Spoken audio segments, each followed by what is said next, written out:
ప్రమాదాలకు గురయ్యే పరిస్థితి ఉంటుంది. ఆరోగ్యంగా పూర్తిగా ఆర్థికంగా కూడా నష్టపోతామని సందర్భంగా తెలియజేసుకుంటూ పరిసరాలను ఎప్పటికప్పుడు పరిశుభ్రంగా ఉంచుకోవాలి. మన ఇంటి చుట్టూ ఎప్పుడు నీరు అనేది ఉండకుండా చూసుకోవాలి. ఒకవేళ మన ఇంటి చుట్టుపక్కల నీరు నిల్వ ఉన్నట్లయితే వెంటనే మనం శుభ్రపరచుకోవాలి. ఎక్కడైతే నీరు నిల్వ ఉన్నట్లుంటుందో అక్కడ ఈగలు దోమలు అనేది వృద్ధి చెంది మనకు ఆరోగ్యపరంగా నష్టం చేస్తారని తెలియజేస్తున్నాం. కావున గ్రామ ప్రజలందరూ కూడా అందరూ ఆరోగ్యంగా ఉండాలంటే మన పరిసరాలను పరిశుభ్రంగా ఉంచుకోవాలి. అంతేకాకుండా వ్యక్తిగత శుభ్రతను కూడా మనం మెయింటైన్ చేయాలని సందర్భంగా తెలియజేసుకుంటూ దీనిపై ఒక పాటను పలిగింది రాజేందర్ గారు పాట వింటున్నారు.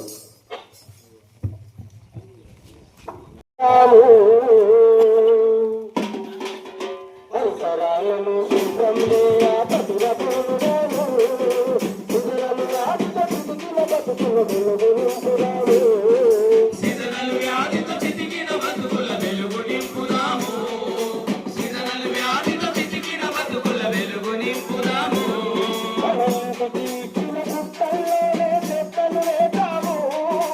ఇంటికి ఇచ్చిన బుట్టల్లోనే చెత్తను వేద్దాము.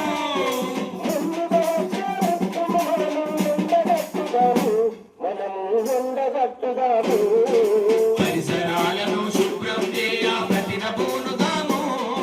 సీజనల్ వ్యాధితో చితికిన బతుకుల వెలుగు నింపుదాము. సీజనల్ వ్యాధితో చితికిన బతుకుల వెలుగు నింపుదాము.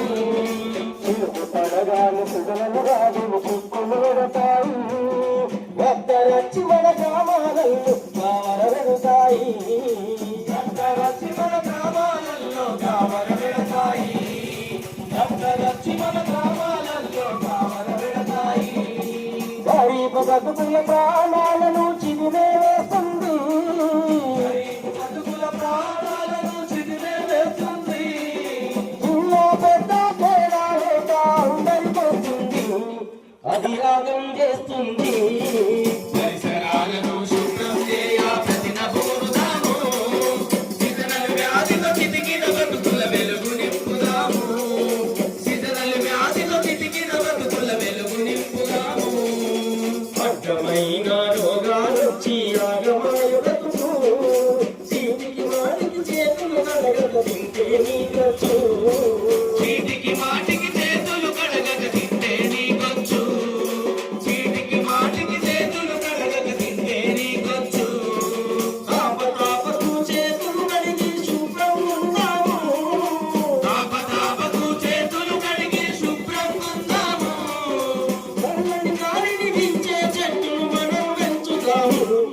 ఇక మనం పెంచుదాము. పరిసరాలను శుభ్రం చేయ ప్రతిన పూనుదాము. సీజనల్ వ్యాధితో చితికిన బతుకుల వెలుగు నింపుదాము. సీజనల్ వ్యాధితో చితికిన బతుకుల వెలుగు నింపుదాము. సర్కారిచ్చే సౌకర్యాలను వినియోగించుదాము. పాడుతూ పాడుతూ ఊరు వాడ బాగు చేసుకుందాం. ఆడుతూ పాడుతూ ఊరు వాడ బాగు చేసుకుందాం.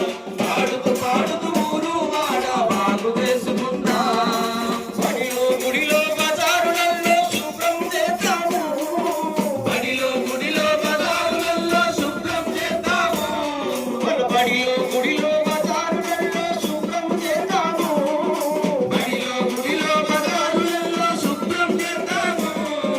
స్వచ్ఛమైన మన పల్లెలను నిర్మాణం చేద్దాము. నిర్మాణం చేద్దాము. పరిసరాలను శుభ్రం చేయ ప్రతిన పూనుదాము.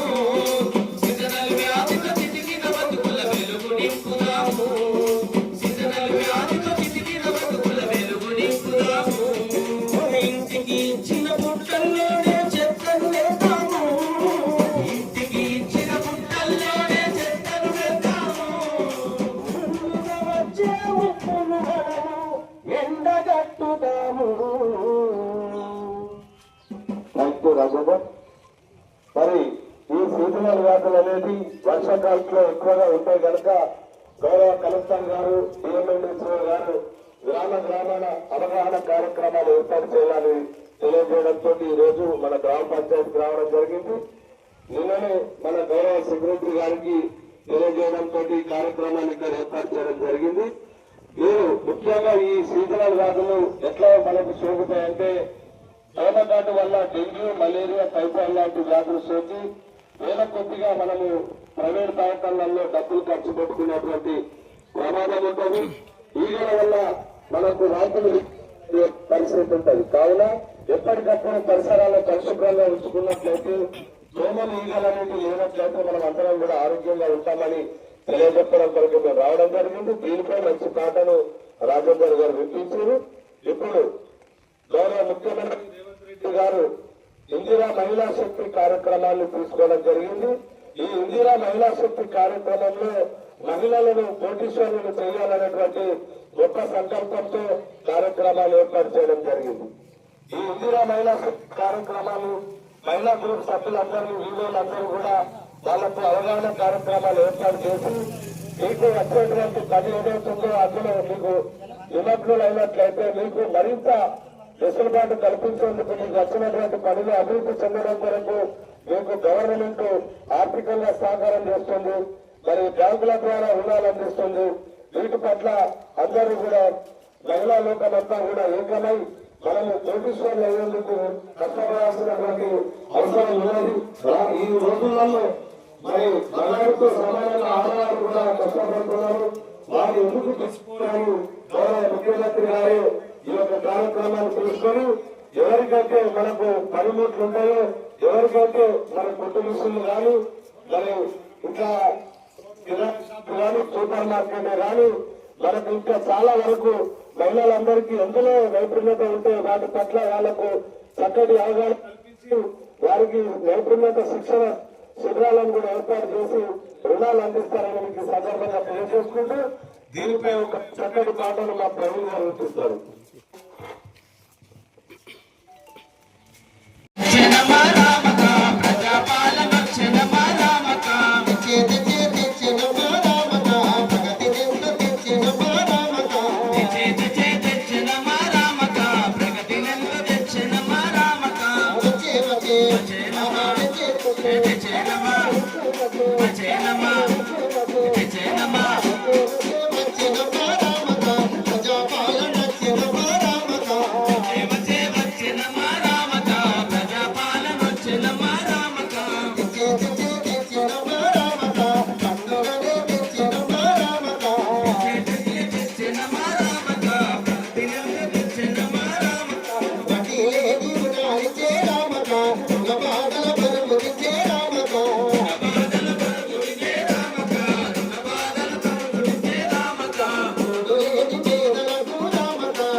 కలిపి చేయూతను చూపించాలని మిత్రుడు ప్రవీణ్ గారు చెప్పినట్టుగా అందరూ కూడా మహిళలంతా ఈ యొక్క గొప్ప అవకాశం మరి ప్రభుత్వం చక్కగా ఈ నిర్ణయాన్ని తీసుకున్నది. మహిళలంతా ఏకమై మీరందరూ సంఘాలుగా ఏర్పడి మరి ఎట్లయితే అభివృద్ధి చెందుతామో దానిపై అవగాహన తెలుసుకొని ఇప్పుడు మనకు బ్యూటీ పార్లర్లే గాని ఇప్పుడు మనకు మొన్న రేవంత్ రెడ్డి గారు ఏం చేశారంటే 1000 ఆర్టీసీ బస్సులను తీసుకోవడం జరిగింది. 1000 బస్సులను తీసుకొని ఆర్టీసీకి అద్దెకి ఇవ్వడం జరిగింది. ఆర్టీసీకి అద్దెకి ఇవ్వడం తోటి ఆ ఆర్టీసీ నుంచి వచ్చే అద్దె ఏదైతే ఉందో ఆ మహిళా సంఘాలకు అప్పచెప్తారు. వారు అట్లా అభివృద్ధి చెందే అవకాశం ఉంటది. అంతేకాకుండా మహిళా సంఘాల వారికి కూడా పెట్రోల్ పంపులు కూడా ఇస్తున్నారు. ఎన్నో రకాల అవకాశాలు ఉన్నాయి. మీ అందరూ కూడా వ్యవసాయం చేసుకునే వారికి ఈ ట్రాక్టర్లే గాని హార్వెస్టర్లే గాని ఇంకేమైనా కూడా ఇంతకుముందు తీసుకున్న వారు కానీ ఇప్పుడు మహిళా సంఘాల ద్వారా కూడా తీసుకునే అవకాశం ఉన్నది. కావున ఈ అవకాశాన్ని మహిళలందరూ వినియోగించుకోవాలని తెలియజేసుకుంటూ ముఖ్యంగా మరొక విషయం ఏంటంటే ఇప్పుడు మన పిల్లల భవిష్యత్తు కొరకు మనము ఆలోచిస్తే మన పిల్లలు చాలా వరకు పట్టణాలలో చదువుకొని ఈ డ్రగ్స్ కు గంజాయికి బానిసలయ్యి వారి యొక్క బంగారు భవిష్యత్తును నాశనం చేసుకుంటున్నారు. డ్రగ్స్ గంజాయి అనేది పట్టణాలలో ఎక్కువగా ఉంటది. ఇవాళ అది మన గ్రామాలలో కూడా వస్తుంది. అది ఆన్లైన్ ద్వారా కూడా వస్తున్నదని దీనిపై పోలీస్ శాఖ వారు తెలియజేస్తున్నారు. మీకేం తెలుసు, మా పిల్లలు మంచిగానే చదువుకుంటారు, మంచిగానే ఉంటారు అనుకుంటారు. కానీ పిల్లలను మనం గమనించాల్సిన అవసరం ఉన్నది. డ్రగ్స్ గంజాయి తీసుకుంటే వాడి ప్రవర్తనలో మార్పు వస్తుంది. వాడి కళ్ళు ఎర్రబడతాయి, చేతులు వణుకుతాయి, ఆకలి కాదు, తినడు, ఎప్పుడు ఏం చేస్తాడో కూడా తెలియదు. డ్రగ్స్ గంజాయి తీసుకున్న వాడు నవ్వుతుంటే నవ్వుకుంటూనే ఉంటాడు, కోపంగా ఉంటే కోపంగానే ఉంటాడు. ఇవాళ ఒకరిని చంపాలనుకుంటే వాడు ఎదురైతే కంపల్సరీ చంపే తీరుతాడు. ఆ డ్రగ్స్ గంజాయి అనేది అట్లాంటి మాయ. అది కనుక మన పిల్లలను మనం గమనించాలి. దీని పట్ల కూడా అప్రమత్తంగా ఉండాలని మా అశోక్ అన్న తెలియజేస్తున్నాడు. వారు ఒక మంచి పాట వినిపిస్తారు.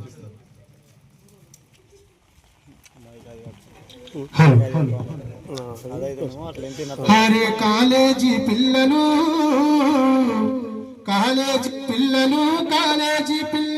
పళ్ళ నుంచి పట్నం వచ్చి చదువుతానంటారు. కాలేజీ పిల్లలు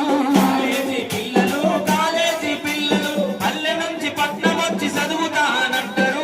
కాలేజీ పిల్లలు కాలేజీ పోరడే పల్లె నుంచి పట్నం వచ్చి చదువుతానంటాడే. కాలేజీ పోరడే పల్లె నుంచి పట్నం వచ్చి చదువుతానంటాడే. కాలేజీ పోరడే పల్లె నుంచి పట్నం వచ్చి చదువుతానంటాడే. పల్లె నుంచి పట్నం వచ్చి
థ్యాంక్ యూ అశోక్ అన్న. మరి జాగ్రత్తగా ఉండాలంటే తల్లిదండ్రులు ఎప్పటికప్పుడు వాళ్ళను గమనించాలి. వాడు వచ్చినప్పుడు పోయినప్పుడు వాడి ప్రవర్తనలో ఏమైనా మార్పు ఉన్నదా, మరి వాడికి ఏమన్నా అలవాట్లు అయినాయా అనే దాని పట్ల మనం అప్రమత్తంగా ఉండాలి. ఈ గంజాయి డ్రగ్స్ అనేది చాలా ప్రమాదం. అది అలవాటు అయితే వాడిని మాడిపించడం చాలా ఇబ్బంది కనుక ముందే మనము వాడిని చక్కదిద్దుకునే అవకాశం ఉంటుంది. మరి కావున మీరు దీని పట్ల అందరూ కూడా పెద్దలు ఆలోచించి పిల్లలను జాగ్రత్తగా చూసుకోవాలి. మొక్కై వంగనిది మానై వంగన అన్నట్టుగా మనము ఇప్పుడే వారిని గమనిస్తే మనం తొంతలోనే వాళ్ళని సర్దిద్దినట్లయితే వారికి బంగారు భవిష్యత్తు ఉంటుందని సందర్భంగా తెలియజేసుకుంటూ మాకు ఈ గ్రామ పంచాయతీ వద్ద ఇటు అవకాశం కల్పించిన గౌరవ సెక్రటరీ గారికి, మాజీ సర్పంచ్లకు, ఎంపీటీసీలకు, వార్డు మెంబర్లకు, ఉప సర్పంచ్లకు, వివిధ హోదాల్లో ఉన్నటువంటి అందరికీ కూడా ప్రత్యేకంగా మా తెలంగాణ సంస్కృతి సారథి పక్షాన ధన్యవాదాలు తెలియజేస్తున్నాం. గ్రామ ప్రజలు, పెద్దలు, రైతులు, ఆడబిడ్డలందరికీ కూడా మా యొక్క చేతులెత్తి నమస్కారం తెలియజేస్తూ ముగిస్తున్నాం. థ్యాంక్ యూ, ధన్యవాదాలు. నేను చెప్పినటువంటి విషయాలన్నింటినీ గమనించి పరిసరాలన్నీ పరిశుభ్రంగా ఉంచుకోవాలి, అందరూ ఆరోగ్యంగా ఉండాలని తెలియజేసుకుంటున్నాం. థ్యాంక్ యూ, ధన్యవాదాలు.